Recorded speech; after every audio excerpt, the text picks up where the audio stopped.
Good morning and hello students. आज अपन 9th NCERT maths का chapter first संख्या पद्धति की प्रश्नावली 1.3 का प्रश्न क्रमांक 4, 6 और 7 इसको एक्सप्लेन करेंगे। इसके प्रीवियस क्लासेस में भी अपन ने इसके बारे में डिस्कस कर चुके हैं कि किसी परिमेय संख्या को अपन दशमलव रूप में किस प्रकार से निरूपण कर सकते हैं और किसी दशमलव संख्या को किस प्रकार से परिमेय संख्या के रूप में प्रदर्शित कर सकते हैं। उसी से रिलेटेड, उसी से संबंधित कुछ प्रश्न आज अपन यहाँ कर रहे हैं। प्रश्न क्रमांक 4 आपके पास ये है, 0.9999 को p बटे q के रूप में व्यक्त कीजिए। ये जो दशमलव रूप में नंबर दिया है 0.999, इसको अपन को p बटे q के रूप में व्यक्त करना है। p बटे q के रूप में मतलब परिमेय संख्या के रूप में अपने को उसको व्यक्त करना है।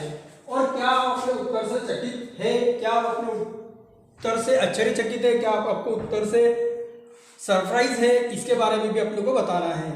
तो प्रश्न है, इस संख्या, इस दशमलव रूप को अपने माना कि x बराबर 0.999, इस नंबर को अपने को परिमेय संख्या के रूप में लाना है। परिमेय संख्या के रूप में मतलब बटे के रूप में। तो पहले x बराबर है 0.999, समीकरण 1 दे दिया, दोनों पक्षों में 10 का गुणा किया। 10 का ही गुणा इसलिए किया क्योंकि अपन प्रीवियस क्लास में देख चुके हैं, किसी संख्या के ऊपर दशमलव के बाद जितनी संख्या पर बार है उस हिसाब से गुणा करते हैं। अगर एक संख्या 0.9 है, एक संख्या पर बार है तो 10 से गुणा करेंगे। अगर दो संख्या पर बार है तो 100 से गुणा करेंगे। अगर तीन संख्या पर बार है तो 1000 से गुणा करेंगे। ऐसा अपन प्रीवियस लेक्चर में देख चुके हैं। तो इसलिए अब एक संख्या पर बार है, इसलिए 10 से गुणा किया। 10 का गुणा x में 10x, 10 गुणा 0.99 10x, यहाँ पर 9.999। समीकरण 2 में से समीकरण 1 को क्या कर देंगे, घटा देंगे। तो घटाएंगे तो LHS में से घटेगी, 10x में से x घटेगा, 10x माइनस x बराबर 9.999 में से क्या घटेगा, 0.999।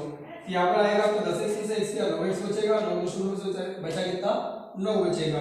9 इसके बटे में जाएगा तो 9 बटे 9, 9 को 9 से भाग देंगे तो कितना आएगा, 1।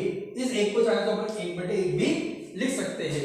तो यहाँ पर जो 0.999 दशमलव प्रसार था उसको अपन ने किस रूप में बता दिया, p बटे q के रूप में बना दिया। p बटे q के रूप में मतलब एक परिमेय संख्या के रूप में अपन ने यहाँ पर उसको एक्सप्लेन कर दिया, परिमेय संख्या के रूप में अपन ने उसको प्रदर्शित कर दिया। यही अपना आंसर है।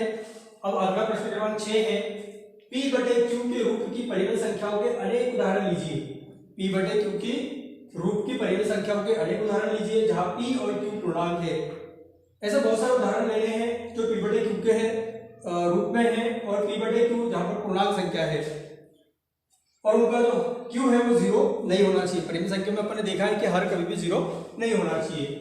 जिनका एक के अतिरिक्त अन्य कोई उभयनिष्ठ गुणनखंड नहीं है, जिनका एक के अतिरिक्त और कोई उभयनिष्ठ गुणनखंड नहीं होना चाहिए, कॉमन गुणनखंड नहीं होना चाहिए, ऐसी संख्या अपने को p बटे q के रूप में लेनी है। और जिसका शांत दशमलव निरूपण हो, जिसका जो प्रसार हो कैसा हो, शांत दशमलव प्रसार हो, ऐसी संख्या अपने को लेनी है। क्या आप अनुमान लगा सकते हैं कि q का कौन सा गुण अवश्य संतुष्ट करना चाहिए। और इसके अंदर अपने को ये ध्यान रखना है कि q की ऐसी कौन सी प्रॉपर्टी है, q का ऐसा कौन सा गुण है जो दिए गए सवाल को या दिए गए परिमेय संख्या को अवश्य रूप से संतुष्ट करता है। तो ऐसी कोई संख्या जो p बटे q के रूप में है और जिनका कॉमन गुणनखंड 1 होना चाहिए। तो इससे क्या ले सकते हैं, 3 बटे 5, 2 बटे 5 और क्या ले सकते हैं, 7 बटे 2। ये ऐसी संख्या है जिनका कॉमन गुणनखंड, जिनका उभयनिष्ठ गुणनखंड कितना है, 1 है। क्योंकि 3 और 5 का उभयनिष्ठ गुणनखंड 1 ही है, क्योंकि 3 3 के पाड़ा में आता है, 5 5 के पाड़ा में आता है, इसके अलावा कोई गुणनखंड नहीं है और दोनों 1 के पाड़े में आते हैं, इसलिए इसका कॉमन गुणनखंड 1 है। 2 बटे 5 का वैसी है, 2 2 के पाड़े में आता है, 5 5 के पाड़े में आता है, पर 2 और 5 दोनों 1 के पाड़े में आते हैं, इसलिए इसका उभयनिष्ठ गुणनखंड 1 है, क्योंकि 1 से दोनों को भाग जाएगा। उसी प्रकार 7 बटे 2 का भी है। तो ये ऐसी परिमेय संख्या है जो p बटे q में है, q के रूप में है और इनका उभयनिष्ठ गुणनखंड भी 1 है। ये तो अपनी यहाँ तक बात हुई। जिसका दशमलव प्रसार निरूपण क्या है, जिसका शांत दशमलव निरूपण, इसका दशमलव निरूपण शांत है। ये इसलिए शांत है क्योंकि जब भी किसी परिमेय संख्या के हर में या तो 5 आए या तो 2 आए या फिर 5 और 2 के गुणनखंड आए तो ऐसा दशमलव प्रसार क्या होता है, शांत होता है। क्योंकि उसको अगर भाग देंगे तो उनका शेषफल जो है वो 0 आएगा। कुछ समय के बाद, कुछ स्टेप के बाद शेषफल क्या आएगा, 0 आएगा। तो इस बात को भी संतुष्ट करता है। और क्या आप अनुमान लगा सकते हैं कि q यहाँ कौन सा अवश्य संतुष्ट करना चाहिए, कौन सा गुण और संतुष्ट करना चाहिए, और यहाँ पर Q इस बात को संतुष्ट कर रहा है कि यहाँ पर Q के गुणनखंड 2 तथा 5 के रूप के होना चाहिए। Q के गुणनखंड जो है 2 और 5 के रूप के होना चाहिए। इस बात को Q यहाँ पर क्या कर रहा है, संतुष्ट कर रहा है। और आगे क्या लिखा, ऐसी 3 संख्या लिखी है जिनका दशमलव प्रसार अनसावनी और अनावर्ती है। अनसावनी और अनावर्ती मतलब उनका दशमलव प्रसार, ऐसी 3 संख्या या 3 का दशमलव प्रसार अनसावनी और अनावर्ती है। अनसावनी और अनावर्ती से मतलब ऐसा दशमलव प्रसार है जो जिनका शेषफल ना तो 0 है और ना ही रिपीट होता है। तो ऐसी परिमेय संख्या है, जैसे ऐसी 3 संख्या है करनी की, जो करनी के अंदर है पर पूर्ण वर्ग नहीं है, जो परफेक्ट स्क्वायर नहीं है, पूर्ण वर्ग नहीं है। करनी की हो सकती है, करनी 2 हो सकती है, पाई हो सकती है।